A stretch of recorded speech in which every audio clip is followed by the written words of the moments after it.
Okay guys, welcome to our channel. This is Cool Stops. And for today, we're going to unbox SPEEDROPE. So, nabili natin sa Shopee. So, salamat Shopee.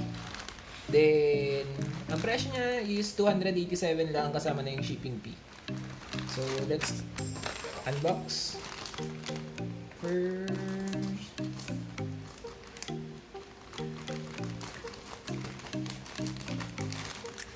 okay. So, ang seller pala nito is LUXLIFE sa Quezon City. Okay, check lang natin yung item nila kung maganda. Una, ito yung kasama. Ano to? Parang order receipt from LUXLIFE. So, ayan, nakikita nyo is Speed JUMPROPE. 220 na yung price. Bali, 287 yung binayaran ko kasama yung shipping fee. So, in-order ko lang siya sa Shopee. So, mga ito. Ayan, maganda yung ano nila, yung kanilang packaging.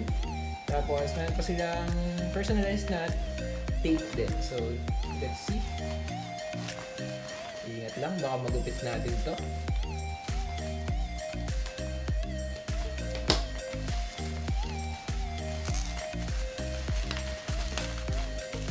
Okay. So, unboxing lang tayo and we're going to give a review. Small review lang, hindi masyadong detailed kasi hindi naman natin mabibigyan ng sample ko.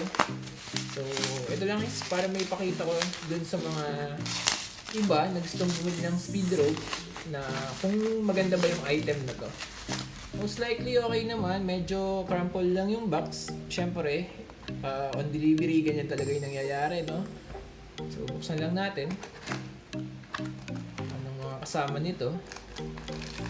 Okay, so naka-pouch siya. Ito, naka-pouch. Tapos, walang iba, walang manual or check natin kung meron pa sa loob. Basically, hindi naman talaga kailangan ng manual to, di ba? Ano ba to? Speed rope lang to or jumping rope. Very simple. Wow. Okay. So, let's see.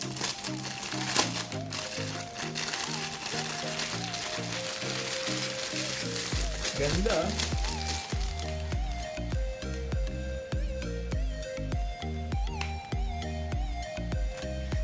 Okay, so yung handle niya may dope foam, tapos not sure if plastic or metal to, pero mabigat siya. Siguro around ano kayang weight nito? Meron ba? What's inside the box? 2 pieces of 100 grams removable weighted round bar. So, around 200 grams siguro tong kanyang jump rope. Well, I think maganda naman yung item nila for 287 pesos, no? So, let's see. Baka may tama yung kanilang rope, eh. Medyo makalat lang tayo. Unboxing na medyo magulo. So, ayan, yung rope nila. Kung makikita nyo, di ba? Inisin lang natin to dito. Okay. Kalat natin. Tapos lang natin. Medyo talaga makalat yung unboxing, no? Then, itong kanila, ito yung maganda, oh. Kita nyo yung rope. Kasi yung iba, pag umiikot, nagbubuhol. So, ito kasi may bearing sa loob, which is good. Kung makita nyo, di ba, oh. Maganda siya, no? For 287, I think sulit na sulit yung pagbili dito. Makikita nyo naman sa description ng video kung saan natin to binili. Thumbs up kay LUXLIFE. LUXLIFE. Baka naman. For 287, good na good.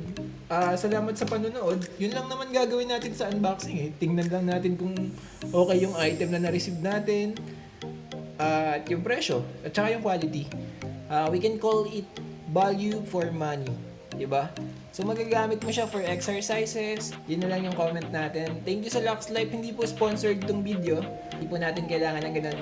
This is just to show you kung okay ba yung item nila physically. Kasi, mahirap din naman mag-base sa reviews lang. So, mas okay yung makikita na siya ng actual. Well, thank you for watching. Please subscribe to our channel. And see you on our next video. Goodbye.